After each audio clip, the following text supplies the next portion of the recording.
اچھا، دوسرا طریقہ جو رسول اکرم صلی اللہ علیہ وسلم نے صحابہ کرام کو بھی بتایا، اپنی امت کو تعلیم بھی دی اور بزرگان دین نے بھی بتایا،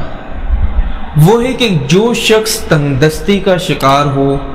اس کے خرچے پورے نہیں ہو رہے ہوں اور پریشان ہو، تو وہ سب سے پہلا یہ کام کرے کہ استغفار کی کثرت کرے۔ ہونا یہ چاہیے کہ ہم صبح کی نماز میں اور مغرب کی نماز میں، یہ دن میں کبھی بھی صبح اور شام 2 ٹائم ہم استغفار کر لیا کریں۔ استغفار کی ایک تسبیح پڑھ لیا کریں، سب سے آسان استغفر اللہ، یا اللہ مجھے معاف کر دے، استغفر اللہ۔ اور دوسرا یہ ہے کہ آپ تھوڑا اس کو طویل کر دیں، استغفر اللہ ربی من کل ذنب واتوب الیہ۔ تو جب آپ یہ تسبیح پڑھیں گے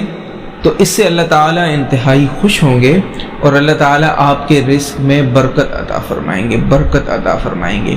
اور یہ مجرب نسخہ ہے کہ اس کی وجہ سے انسان کے رزق کے اندر جو رکاوٹیں ہوتی ہیں، بعض اوقات رکاوٹیں آ جاتی ہیں کسی گناہ کی وجہ سے، کسی ظلم کی وجہ سے،